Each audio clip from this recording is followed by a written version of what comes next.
Alhamdulillah, Allah Taala maqtovlar yana payg'ambarimiz Muhammad sallallohu alayhi vasallamga salom salavatlar bo'lsin. Bugun Allohning bergan tavfiqlari bilan, ne'matlari bilan inshaalloh jin olib iymondashib o'tiramiz. Bugun Alloh Taala nasib qilgan bo'lsa, tavhid masalasida biz masalalar ustulantamiz. Biz o'tganda yurak ibadatlarına bolgan bir ibadat alğamız, suyu. Yürekten amallar var da, yürek menen kılatan ibadatlar var. Oşol ibadatlardan biri suyu, andan keyin korku, andan keyin tavakkül jana başka ibadatlar var da. Bugünkü ala turgan oşol yürekке tiyешелүү ibadatlardan bolgan ibadatlardan biri Allah'tan korku ibadat turasında masale kılabыз da. Sebul korku İslam'dagi bir eng negizgi ibadatlardan biri da. İbadatlardan biri. Allah Taala aslında bir çoğun bir ibadatlardan biri da.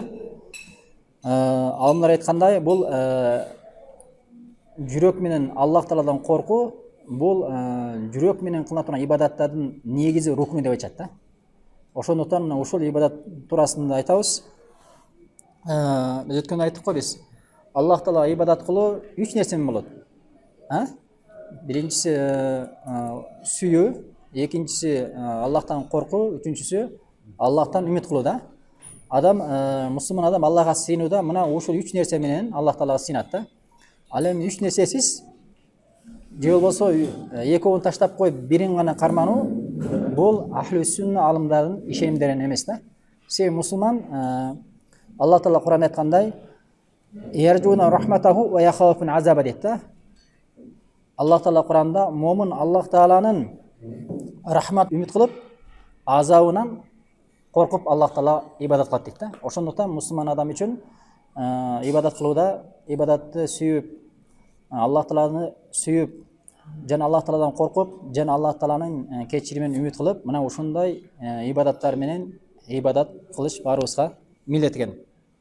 Эми бул корку ибадаты жүрөктөгү ибадат да. Биз бир мусулмандын Аллах Тааладан кандай деңгээлде коркорун биле албайбыз. Бир гана өткөндө айткандай, бул жүрөктөгү амал болгон себебинен аны Аллах Таала жакшы билет. Жана биз Аллах Тааладан канчалык деңгээлде коркуп атканын эмнеден билебиз? Анын кылган амалдарынан билебиз да. Ал жүрөктөгү канчалык деңгээлде коркорун Аллахтан аны бир гана Аллах билет. Ошон үчүн Аллахтан кимдер коркот деген маселеде алымдар айтат, кимде ким Аллах Тааланы көбүрөөк тааныган болмосо дейт да. Мисалы азыр дүйнө жашоосунда деле ким кайсы нерсени көбүрөөк тааныган болмосо, ошодон көбүрөөк коркот же ошону жакшыраак сүйөт да. Акчаны биз жакшыраак билебиз, акчанын пайдаларын. Ошондуктан акчаны адамдар көбүрөөк сүйөт да. Жана ошондой эле бир адамга зыян бере турган баягы кылмышкерлер, каракчылар жана адамга зыян берген бир адамдар бар, ошолордон адамдар көбүрөөк коркот да.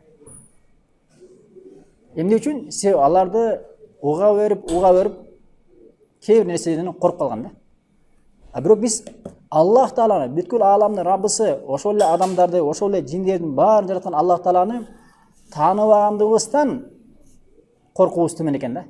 Эгер биз дүйнө маселесин жакшы билген сыяктуу, ошондой эле башка корккон маселелерди жакшы билген сыяктуу Аллах Тааланы эң бир мыкты деңгээлде, шариат талап кылган деңгээлде биле турган болмосок, биз Аллахтан анда көбүрөөк коркмакпыз да. Аллах Таала эң күчтүү зат да. Аллах Таала азаптоочу, Аллах Таала өлтүрүүчү, Аллах Таала тирилтүүчү, Аллах Таала өч алуучу. Аллах Тааланын ушундай эмне эң күчтүү ээси. Аллах Таала дайыма тирүү, Аллах Таала көрүп турат, билип турат, угуп турат. Ушундай Аллах Тааланын сын сифаттарын биз жакшы билгенибизде Аллахтан көбүрөөк коркмакпыз да. Мүмкүн деген нерсе менен адамдан коркот дагы, бирок эч кандай угуусунда, көрүүсүндө бүткүл күч, кудурет бүт ошонун колунда болгон зат Аллахтан коркуубуз төмөн экен да. Эмне үчүн? Ошол Аллах Тааланы шариаттын деңгээлинде тааныбаган себебинен. Аллах Таала Al-Basir demiş Allah Teala görüyor. Sen kaysın жерде жүрбөң көрөт Allah Teala.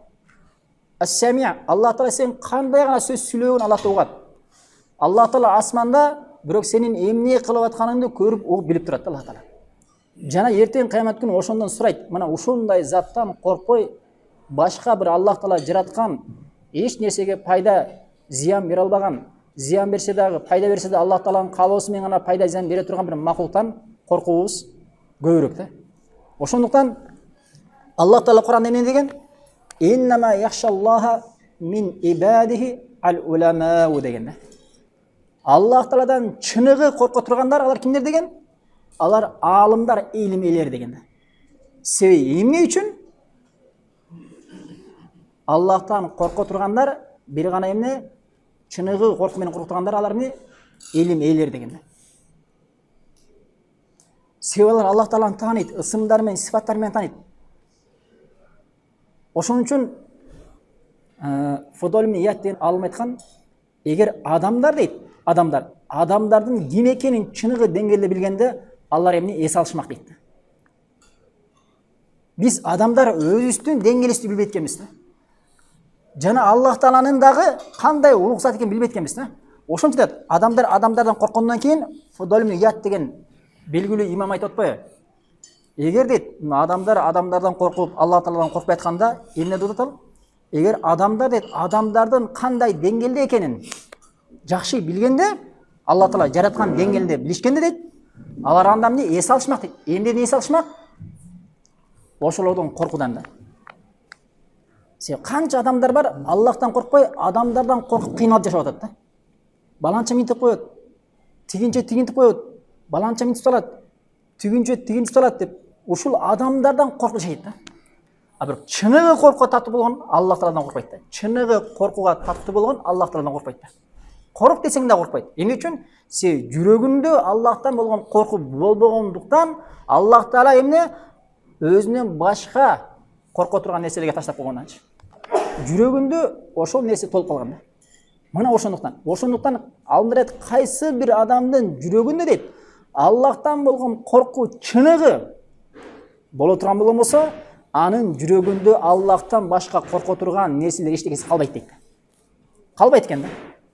Качан жүрөк Аллахтан коркудан бош болгон учурда, мына ошондо баягыдай баланча валиден, көз ачыктан, баланча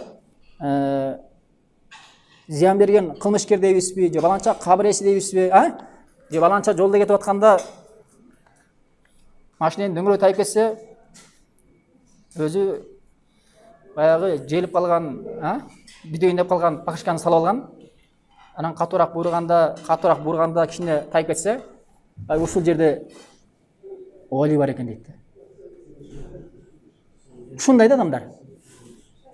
Кемчилик 100% өзүндө турат дагы, бирдей көрүп кетсе эле, бул мындай жер экен, бул мазарлуу жер окшойт. Түшүп Куран окуп коелу деп, кичинекей бир талга чүпүрөк байлай салып, ошол жер анан ошонун корккон себебинен ошол мазар болуп кетет да, анча.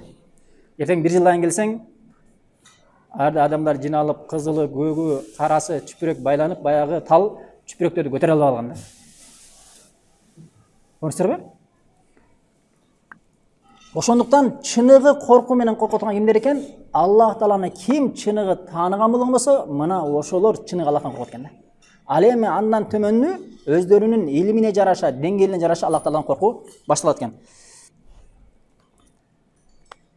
Эми адамдардын арасында Аллах Тааладан эң көп корккон, эң мыкты корккон ким болгон?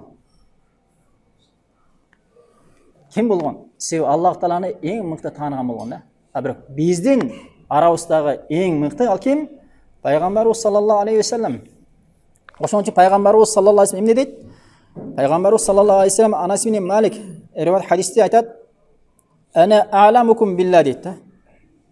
Мен силерге караганда Аллах Тааланы эң жакшы билемин дейт да. "Ва ахшакум лаху", жана силердин араңарда Аллахтан эң жогору деңгээлде корккон менмин дейт да. Эң Аллахтан катуу корккон менмин дейт Пайгамбарыбыз саллаллаху алейхи ва саллам. Хадис Сахил Жамиде келет 1533 номерде Албани хадисте сах деген. Мына көрүңүздөр Себеби эмне үчүн пайгамбарыбыз саллаллаху алейхи ва саллям айтып атат, силердин араңарда эң Аллахтан корккон мен деп атат. Себеби пайгамбарыбыз саллаллаху алейхи ва саллям Аллах Тааланын кандай сифаттарга ээ экенин жакшы билгендер.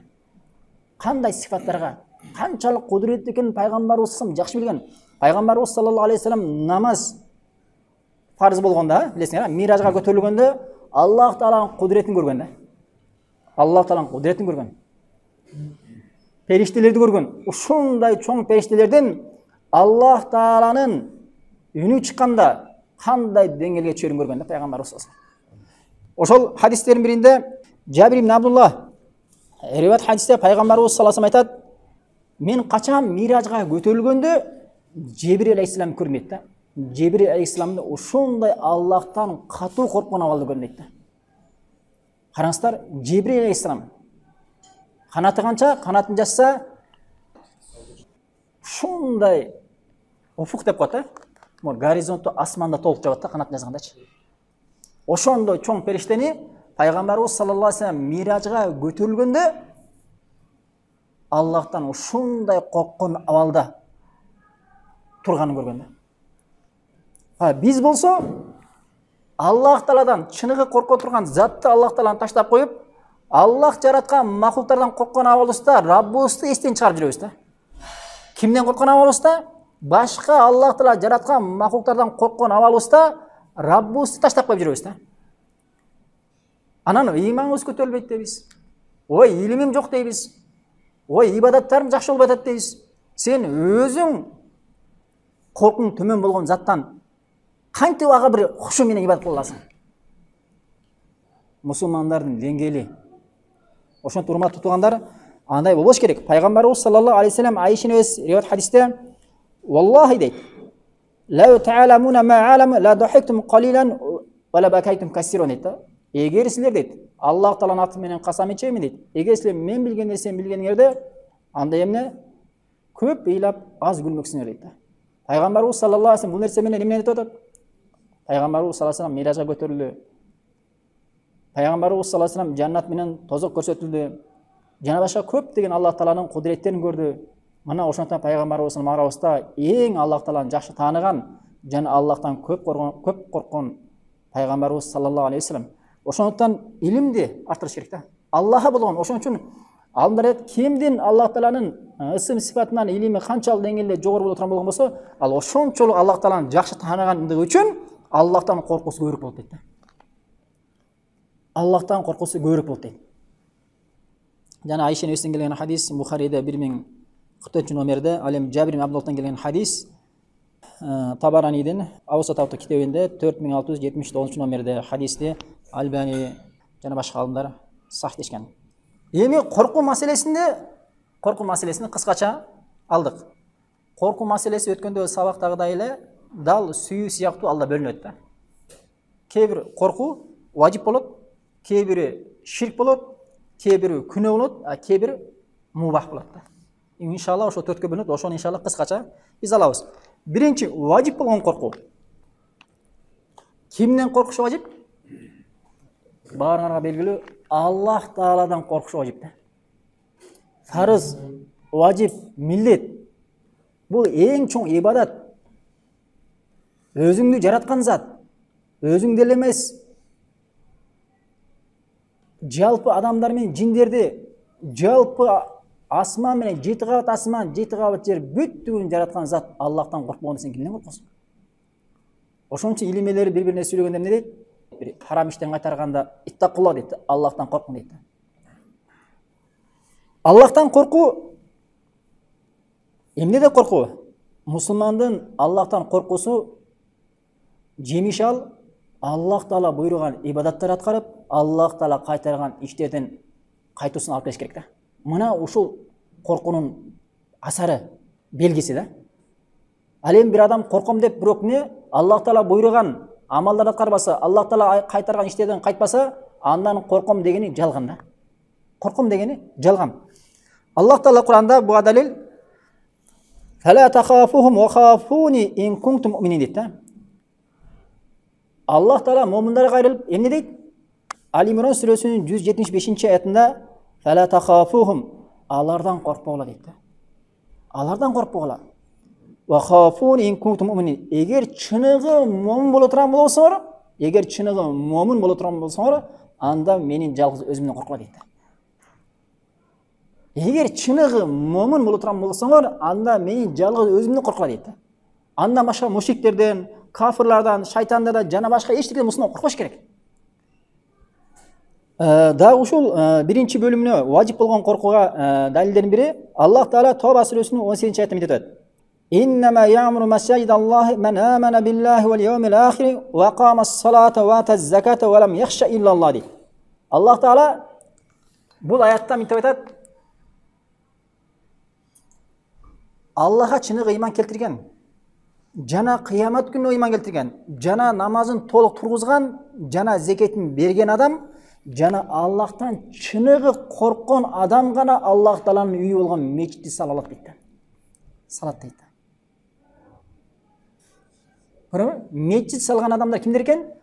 Аллахка ыйман келтирип, жана кыямат күнүнө, жана намазын тургузуп, жана зекетин берип, жана Аллахтын жалгыз өзүнөн корккон адам гана Аллахтын үйү болгон мечит сала алат экен. Аллах Таала ошол мечитти мына ушундай адамдар гана салат деп сифаттап атат. Ошондуктан мусулман адам Аллахтан коркуш керек. Бардык маселеде.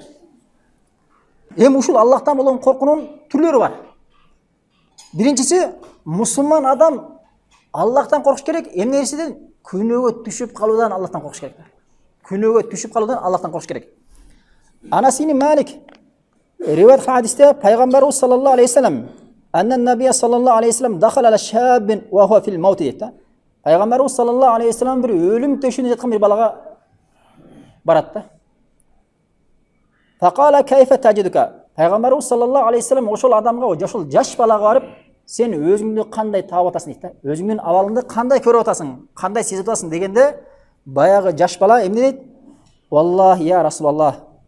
Аллахтын аты менен касам ичем, о Аллахтын элчиси дейт. Инни арджуллаха ва инна ахафи зунуби дейт. О Аллахтын элчиси дейт. Мен өзүмдүн кылган амалдарымдан жакшылыгын үмүт кылып, өзүмдүн кылган күнөөлөрүмдөн коркуп турам дейт Аллахтын астына барганчы. Өзүмдүн жакшы амалдарымдан жакшы нерсени үмүт кылып, өзүмдүн кылган күнөөлөрүмдөн Аллах Тааладан ушундай катуу коркуп турам дейт. Дегенде пайгамбарыбыз саллаллаху алейхи вассалам факала Расулуллах саллаллаху алейхи вассалам لا يجتمعان في قلب عبد في مثل هذا الموطن إلا أعطاه الله ما يرجو وآمنه مما يخاف дейт. Ошондо пайгамбарыбыз саллаллаху алейхи вассалам бая жаш баланын сөзүнө жооп берип, мына ушундай өлүмдүн астында, өлүм төшүндө жаткан учурда кайсыл бир адам ушундай абалда боло турган болгон болсо, жакшы кылган амалдардан жакшылыкты үмүт кылып, жаман кылган амалдарынан Аллах Тааладан корккон болгон болсо дейт, Аллах Таала үмүт кылган нерсесин берип, корккон нерсесинен саламатта кылып коет дейт. Мусулман адам эмне болуш керек экен? Дайыма коркуу менен үмүттүн ортосунда болуш керек экен да. Коркууну такыр таштап койбойт, жана үмүтү таштап койбойт. Коркуу да бар, үмүт да бар, жана сүйүү да бар да. Мына ушунда өлүм төшөөнүн астында жатканда кимде ушундай эмне кылган амалдарын үмүт кылып, кылган күнөөлөрүнөн Аллах Тааладан азабынан коркуп турган болгон болсо, Аллах Таала корккон нерсесин саламатта кылып, үмүт кылган нерсесин берип коет дейт да. Хадис Тирмизи 583 номерде хадисте Албани Хасан деген. Мына ушул эмне мусулмандын биринчи коркуусунун түрү эмне экен? Күнөөдөн коркуу. Экинчи коркуу мусулман адам келечекте эки жүздүүлүккө, нифактыкка жана башка күнөөлөргө түшүп калган коркууда. Мусулман адам ушул нерседен коркуш керек экен да. Ибн Абу Мулайка деген имам айтат, табииндерден бул. Адракту саласина мин асхабин набий саллаллаху алейхи ва саллям куллухум яхафу ан-нифак ала нафси дейт да.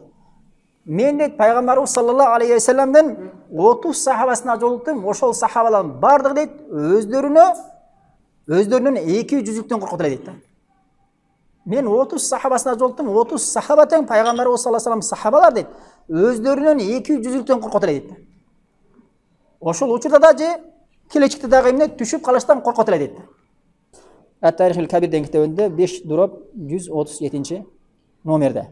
Қараңыздар, Пайғамбарымыз саллаллаху алейхи вассалам сахабалары екі жүзділіктен өздерінің нафсынан қорққан да.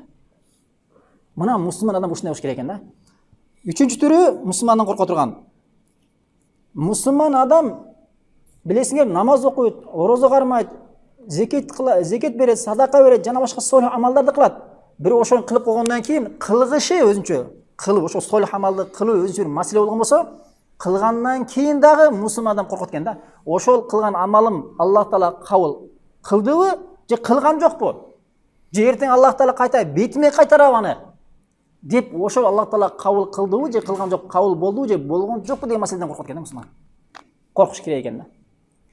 Себеби буга далил Mü'minin сүрөсүнүн 60-аятында Аллах Таала "Валлазина ю'туна ма атау ва кулубухум важилах аннахум иля раббихим раджиун". Бул аятта Аллах эмне амалдарды буйруса, чыныгы момундар жүрөктөрү менен, жүрөктөрүнүн корккон абалды аткарышат дейт. Ошол аятты пайгамбарыбыз саллаллаху алейхи вассалам мындай тафсирлеген да. Алар намаз окушат, садака беришет, жана зекетин беришет, жана башка ажы садак амалдарын кылышат дейт.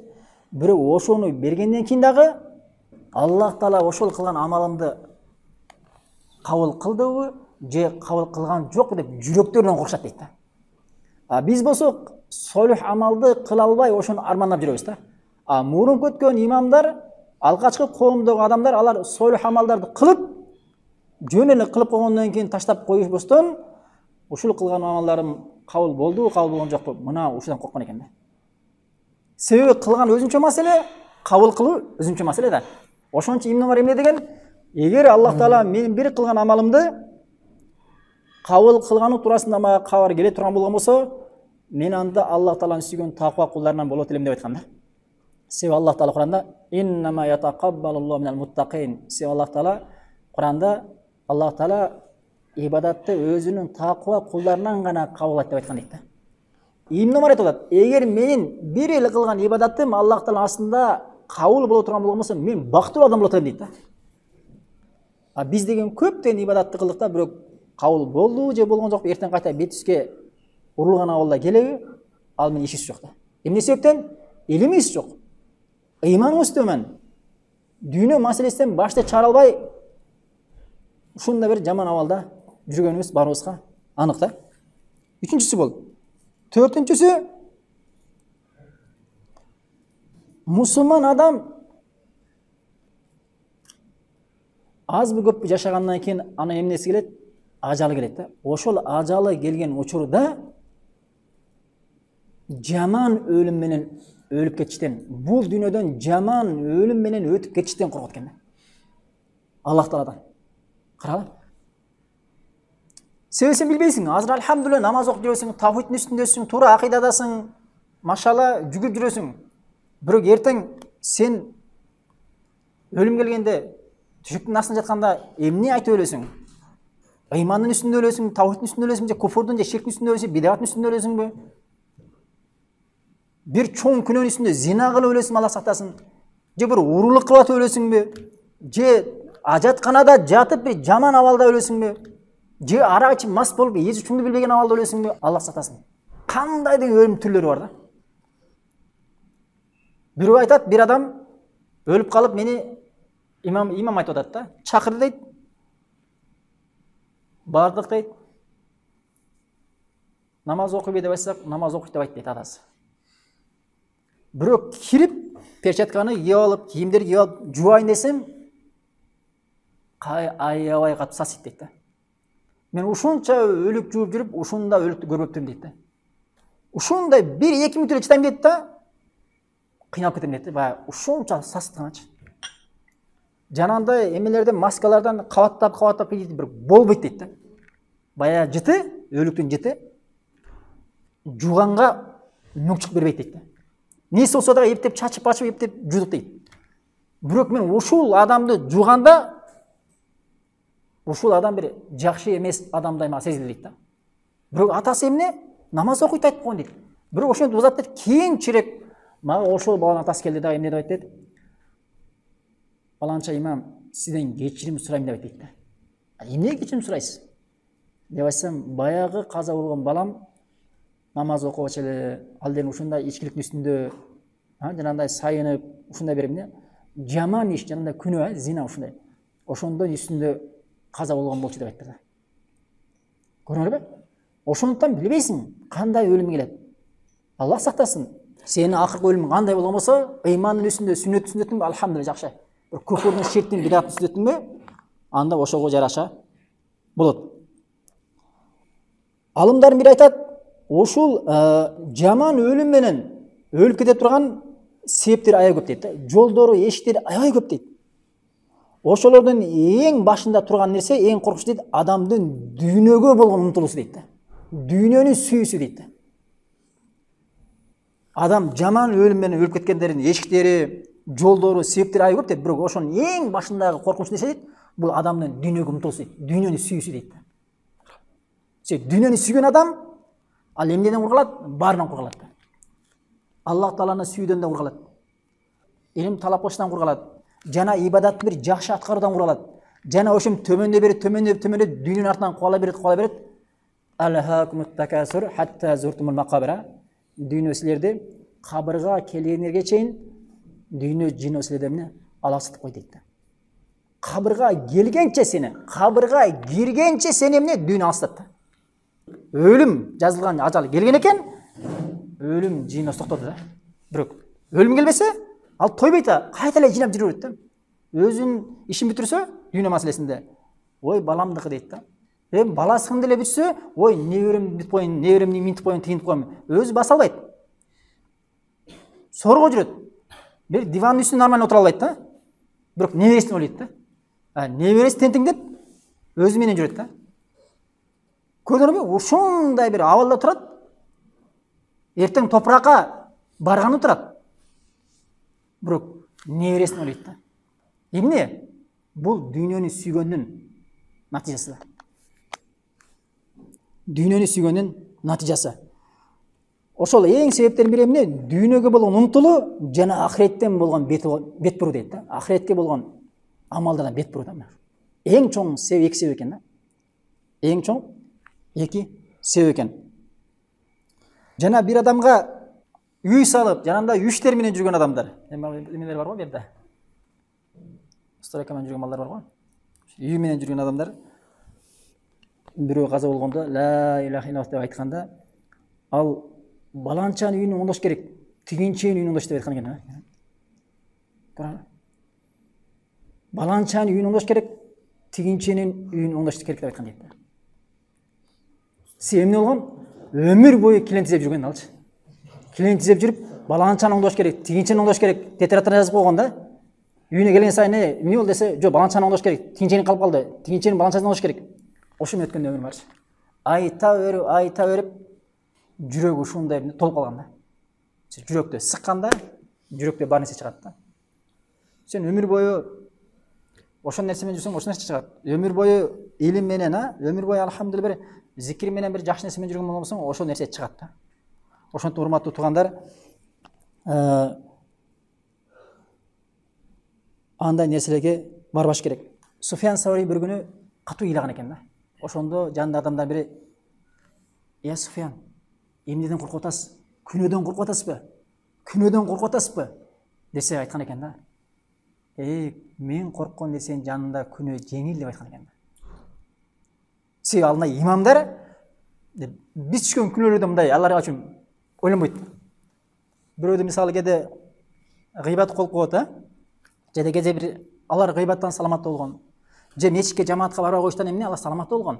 Же болсо бирөөгө эмне зина кылып коюштан, же жанагындай бир урук кылып коюштан булар андай күнөөлөрдөн саламат болгон. Мен корккон нерсе сен ойлогон күнөөдөн дагы оор дейт да. Сен ойлогон күнөө мен корккон нерседин жанында жеп жеңил дейт. Ал эмне нерсе десе, мен корккон нерсе дейт, азыр ушундай абалда жүрөмүн, бирок эртең өлүм келгенде кандай абалда өлөмүн деген экен. Көрдүңөрбү? Азыр жашынакай машалла, ден соолук болсо бар, кыйкырып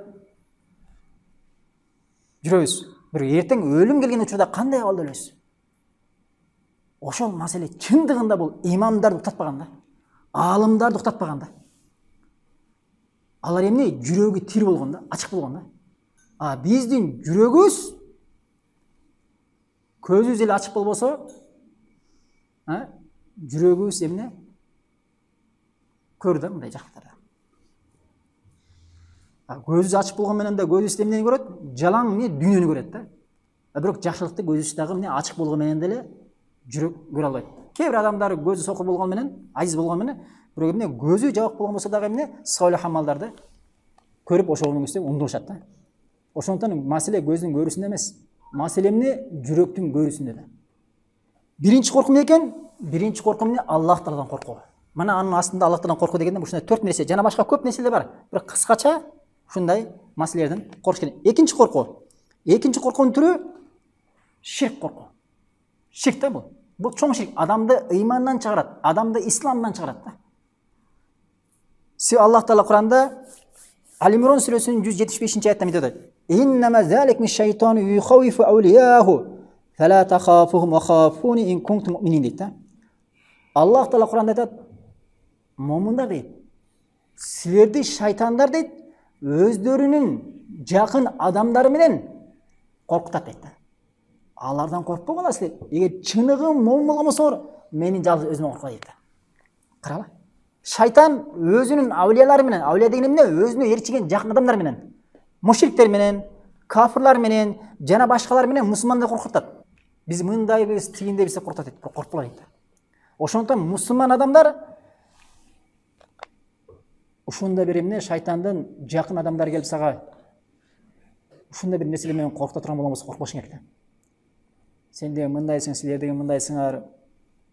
Иман маселесинде болобу, ибадат маселесинде болобу, сен бир ибадат жакшы кыла албайсың, же илим талап кыла албайсың. Кыскасы шайтан эмне? Адамды коркута берет да. Азыр бир жамандыкка да. Бул да ошо коркуткандардын бир түрү да. Ширки корку кандай болот? Ширки корку мындай болот. Адам ичинен коркот. Кимден коркот? Жинден коркушу мүмкүн. Же адамдан коркушу мүмкүн. Же бир олиядан коркушу мүмкүн. Же кабыр ээсинен коркушу мүмкүн. Же баланча мазардан коркушу мүмкүн. Же баланча таштан жана башка талдан коркушу мүмкүн да. Кандай коркот? Мисалы, өзү ушул Кыргызстанда турат дагы Африкада турган бир олиядан коркот. Же Түркменистандагы баягы эмне мазар бар го, ошондон коркот. Келип эмне?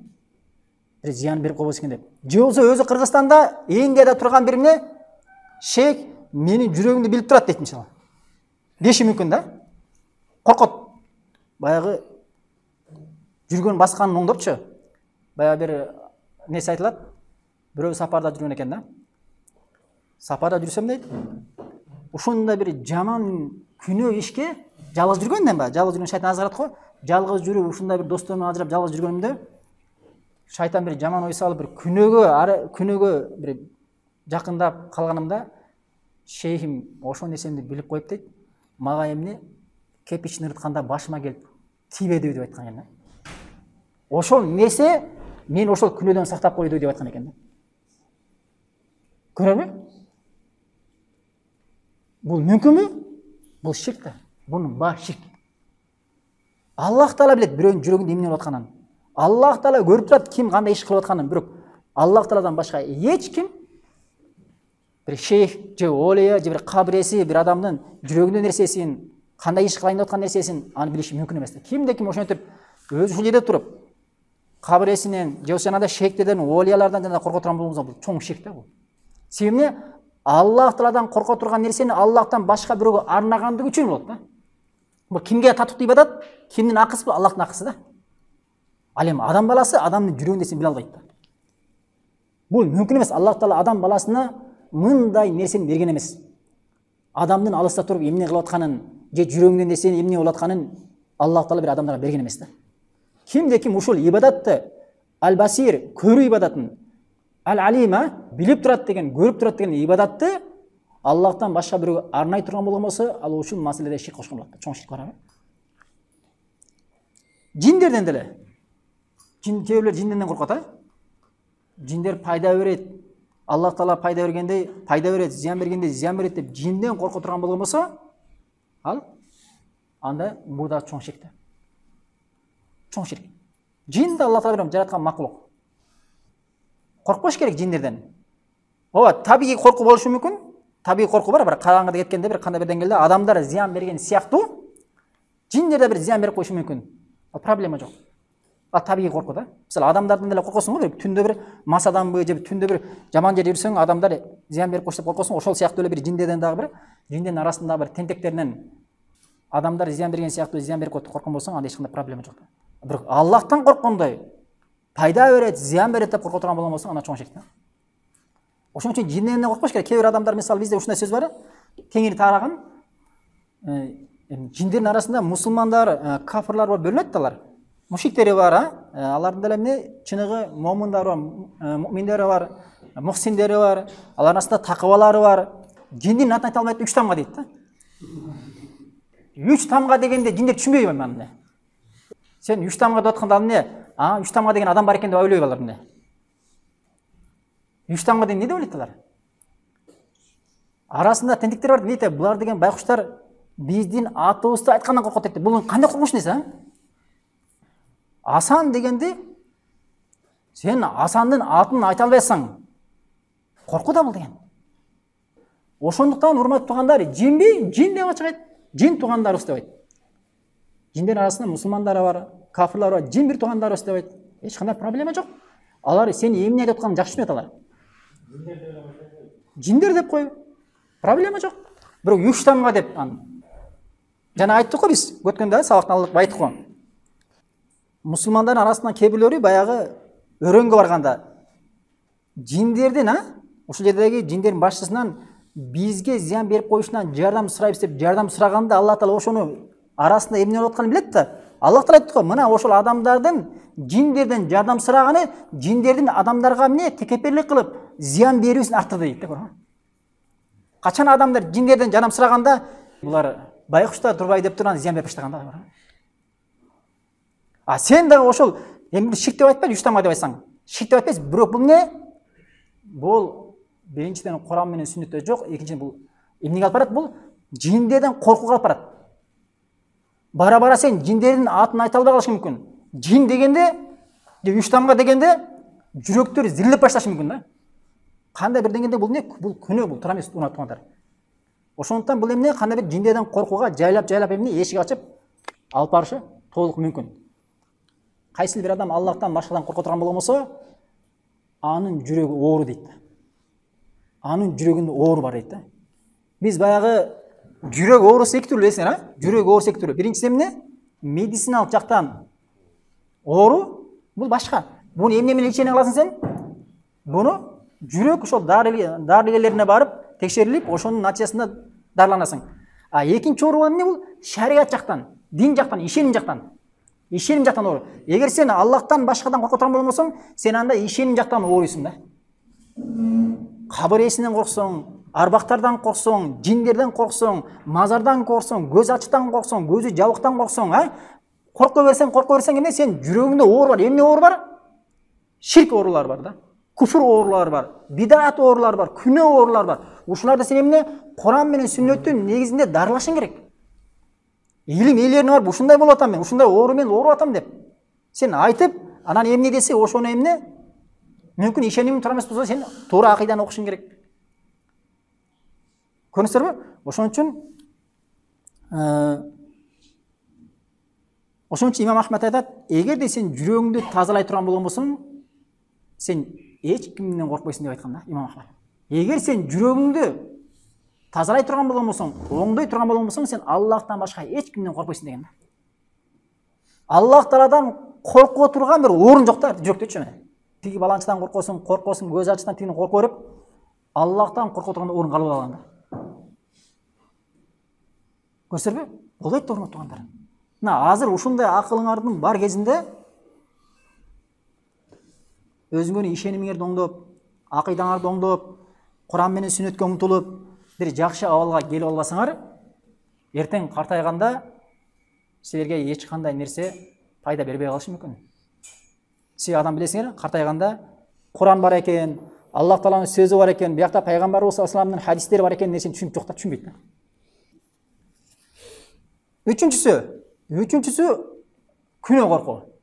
Күнөө коркуу. Ким корко турган болгон болсо, күнөө болот. Мисалы Аллах Таала буйруган нерсени бирөөдөн корккон абалда таштай турган болгон болсо, же Аллах Таала кайтарган нерсени бирөөдөн корккон абалда кыла турган болгон болсо, анда ал күнөө болот да, харам да. Кээ бир алдымдар эмне буну кичинекей ширк деп айтканда. Мисалы жамаат намазын мечитте окуш эмне? Важип турасы. Маселеде талаш бар, бирок турасы важип. Мечитте бирөө сага кичине бир сөз айтып койду. Ошондон коркконың үчүн жамаат намазын таштай турган болгон болсоң, сен анда эмне? Күнөөгө түшкөн болосуң, же болбосо кичинекей ширкке кабылган болосуң. Сен Аллахтан эмес, кимден? Адамдан корккон абалда Аллах Тааланын буйруган важибин таштап атасың. Же болбосо сен сакалың бар, машалла, Аллах Таала берген, чоң. Бирөө жөн эле эмне? Бирөө басып алып салган жок, басып алып салган болсо, башка маселе. Бирок сен эмне жөн эле эмне? Сакалыңды алып кой. Болбосо өзүң билесиң деп койду.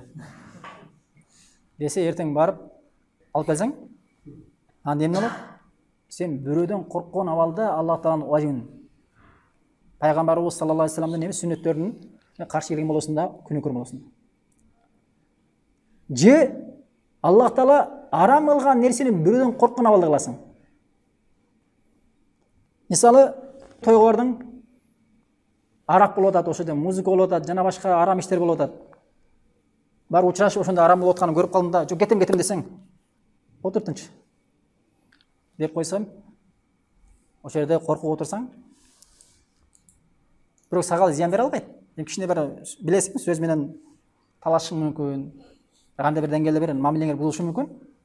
Бирок ошондон корккон абалында арам ишти кыласың да. Арак ичишиң мүмкүн, бирөөдөн корккон абалда зина кылышың мүмкүн, бирөөдөн корккон абалда бирөөдү гыйбат кылышың мүмкүн, бирөөдөн корккон абалда бирөөдү тазир кылышың мүмкүн.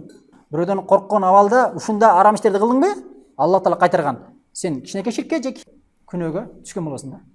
Көрсөңөрбү? Ошондуктан адам Аллах Таала буйруган нерсени жана кайтарган нерсени бирөөдөн корккон абалда кылбаш керек да. Албетте, икрах болгон учурлар башка маселе. Икрах деген баягы мажбур болгон учурларда ал өкүм башка. Аны кийинчерээк өзүнчө айтабыз. Себеби Аллах Таала Кур'анда мынтип атат. Ва минан наси дейт. Ма якул аманна биллахи фа иза узия филлахи жаала фитнатан наси ка азабилла дейт. Адамдардын арасында кээ бир адамдар дейт, ыйман келтирик деп айтат дейт. Адамдардын арасында кээ бир адамдар ыйман келтирик деп айтат дейт. Бирок дейт ошолор дейт Аллах Таалага ыйман келтирген себебинен адамдардын бир зыян беришине кабылган болсо, туш келген болгон болсо дейт, адамдардын берген зыянын Аллах Тааланын азабындай көрөт дейт. Каралы. Аллах Таала айтат, адамдар арасында кээ бир адамдар ыйман келтирик деп айтат дейт. Ыйман келтиргенден кийин Аллах үчүн ыйман келтиргенден кийин туура жолду тапты, ахли сүнна болду, же ыйман келтирди. Ошондой болгондон кийин эмне үчүн мындай ыйман келтирдиң, эмне үчүн ахли сүнна болуп кетти, бирөөлөр зыян берген болгон болсо, ошол адамдардын берген зыянын эмне? Аллах Тааланын азабындай көрөт дейт да. Анан таштайт. Бирөө мен туура эмес жолдо жүргөн, туура эмес жамааттар менен, такфирлер менен болок, жана башка толтура жамааттар бар, билесиңер, ошондой жамааттар менен жүргөн. Кийинчерээк туура жолдо эметип ахли сүннага келгенден кийин сен эмне мындай болуп кеттиң, тигиндей болуп кеттиң десе, ошол адамдардын айткан сөзүн Аллахтын азабындай көрөт да. Ана ошондон баягы туура жолдо жүргөн таштап кетет да. Ой, мен бияк келсем, бияк мындай экен, тияк тигиндей экен деп ахли сүннаны таштап кетет да. Же болбосо сакал коет, жанагындай эле. Сакал койсо бирөөлөр, сакалың эмне, сага жарашпайт экен, сакалың ал эле салчы, мага жаккан жок такыр десе, ошол сакалды элдер кайтарып атса, ошол нерсе эмне көрөт? Аллахтын азабындай көрөт да. Чындап эле бул сакал жакшы эмес турбайбы? Тынч алып салыш керек экен деп туруп эмне? Муну алып салат. Көрсөңөрбү? Ошондуктан мусулман адам мындай нерсеге барышы. Бул Анкаба сүрөсүнүн 10-аятында. Себеби баарыңар билесиңер, мусулман адам ыйманга келгенден кийин туура пайгамбарыбыз саллаллаху алейхи учурунда сахабалар сыналган сыяктуу мусулмандар да сыналат. Сахабалар эмне сыналды? Энесин өлтүрдү го көз алдында. Өзүн ташка бастырды, сахабаларда. Канчасын кандай азаптар менен өлтүрдү? Аял болсун, мейлі еркек сахабалар болсун, кандай азаптарды көрдү да? Ыйман келтирген эле үчүн эле. Аллах жалғыз дегенді үшін эле, ла илаха иллаллах дегенді үшін эле кандай адамдар, жөнөкөй адамдар эмес, сахабалар ошондой азаптар көрдү да. Жагда калса пайгамбарыбыз саллаллаху алейхи вассалам, Ибрахим алейхиссалам ошо Аллахка чакыргандыгы үчүн отко ырытылды го. Жөн эле ошого себептен эле. Ошон үчүн ар бир мусулман сыналбай койбойт, сыналат да. Аллах Таала Кур'анда эмне дейт? Анкабут сүрөсүнүн 2-аятында мынтип айтат. Ахасибан нас ай ютраку ай якул аманнахум ла юфтанун дейт. Адамдар ыйман келтирсек эле болду, эмне сыналбайбыз деп ойлошобу дейт. Көрөрбү? Биз мурун ширк жолунда жүргөнбүз, же эмне куфр жолунда жүргөнбүз. Бирок биз ыйман келтирдик, ыйман келтиргенден болду. Алхамдулилла, Аллах Таала бизди сынабайт, жашообуз жаннат болот деп андай тура эмес да. Сен ыйманга келгенден кийин сени эми Аллах Таала сынайт. Ошол ыйман келтирген арасынан кимиси чынчыл, кимиси эмне чынчыл эмес. Аллах Таала сынайт да. Сахабалар сыналган, табииндер сыналды. Карагыла, Абу Ханифа рахмал өзү камалган. Имам Ахмад кандай азап көрдү? Имам Бухари өзү сыналган, билесиңер, өзүнүн жеринде сыналган. Абул Аббас, Ибн Кайым рахимахулла, имамдардын тарыхтарын окусаңар, канча адил имамдар кандай бир маселелер менен, ар кандай маселелер менен, бирөө бир хадис менен эле, бир эле хадиске чакыргандыгы үчүн сыналган да. Бизде алхамдулилла азыркы учурда сыноо жок. Ошонун өзүндө бир чоң бир нерсени сыналганда жүрөбүз да, бир кыйналыпчы. Алар сыналып тургандын учурунда 5 маал намаз мечитте окуган да. Камалып калгандан башкасы. Айша өз тегелген хадисте пайгамбарыбыз саллаллаху алейхи айтат: "Ман илтамаса ридаллахи би сахатин нас радияллаху анху арду анху нас" дейт. Кимде ким Аллах Тааланын разылыгын адамдардын разылыгынан жогору отурган болгон болсо, андан Аллах Таала разы болуп, адамдарды дагы разы кылып коет дейт. Кандай гана маселе болбосун, сен дайыма Аллах Тааланын разылыгын издеп жүргөн болгон болсоң, мейлі ал жақсылықта болсын, мейлі жаман болсын, Аллах Тааланың разылығын жоғары қойып жүрген болған болсаң, анда эмне Аллах Таала сенден разы, жана адамдар да сенден разы болуп кеткен да. Ал эми кимде ким хадистин уландысында "Оман илтамаса ридан нас би сахатиллахи сахиталлаха ва асхата алейхин нас" дейт. Ал эми кимде ким адамдардын разылығын, Аллах Тааланын разылығынан жоғары қойып турган болгон болсо дейт да, анда Аллах Таала андан ачуусу келет дейт, жана адамдарды да ошол адамдарга эмне ачуусу келген болуп коет дейт да. Наразы болуп коет дейт да.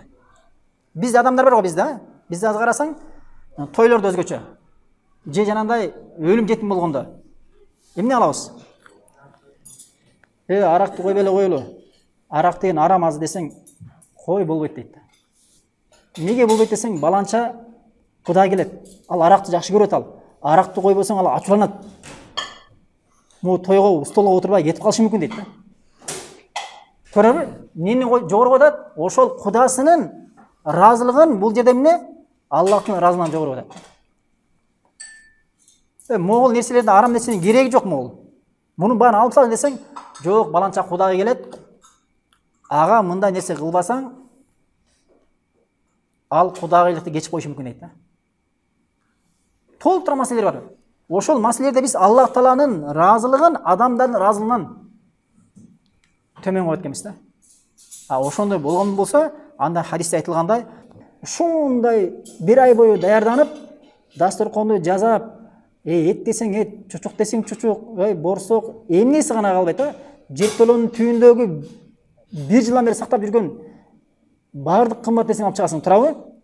Кымбат малыңды союп, кийтиңди берип өзүң кийбеген, жебеген этиңди берип, ичпеген суыңа чейин бересиң. Анан кетип аткандан кийин да нааразы болгон алды кетет да. Тигинчеси тигиндеп калды, нааразы болгон кетет. Көрөбү? Хадиске дал келет да. Сен ошон үчүн адамдардын эмес, Аллах Тааланын разылыгын биз издеп турган болгон болсок, анда Аллах Таала эмне разы болот экен да, адамдарды разы болот экен да. Ошон үчүн мусулмандар карасаң, кайсы бир адам үйүнө келбесин, жашынакай сүннөттүн негизинде тамак бере турган болгон болсо, курсагы тойбосо делечи, чыгып аткан алхамдулилlah, машалла, баракаллаху фи машалла, ахи машалла экен, жазахуллаху хайран деп дуа кылган абыл кетет да. Асага дасторконду толуктуруп тамак бергени менен сүннөткө, Куранга бир каршы бир нерсени кылып койсоң, кетип аткандан чыгып аткандан кийин, мындай болуп турат, тигине болуп. жаман сөз угасың да. Бирок жаман сөз уксаң эмненин үстүндө ук сен? Аллах Таала жана пайгамбары разы болгон нерсенин үстүндө ук да. Hadis İbn Hibban'da kelет 276 номерде. Hadisте İbn Hibban, Albani жана башка имамдар sahih деп айткан. Төртүнчүсү табигый коркуу. Табигый коркуу. Коркуу бар билесиңер, а? Караңгыдан коркуу. Кечинде чыккандан адам коркот. Жыландан коркот, а? Арстандан коркот. Кашкырдан коркот. Сен бир айылдын четинде турасың. Жамаат намазына барыш важип. Барайын десең, алыс эмне? Айыл кичинекей айыл, тоонун арасында 500 метр, 200 метр же болсо 1 километр жолдо баратканда кечинде кашкылар жүрүшү мүмкүн. Айыл ичинде элечи. Кичине айылдан четте турган себебинен кашкылар сага жабылып зыян берип коюшу мүмкүн. Ошондой болгон болсо, чыныгы ошондой болгон болсо, анда барбай койсоң сенде күнөө жок да.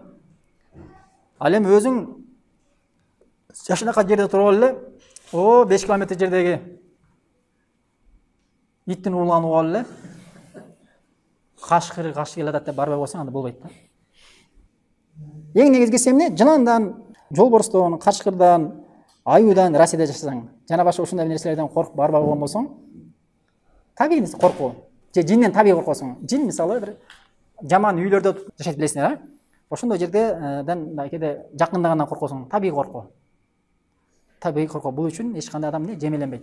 Жаман адамдар кирбейби? Преступникке. Жаман адамдар келет.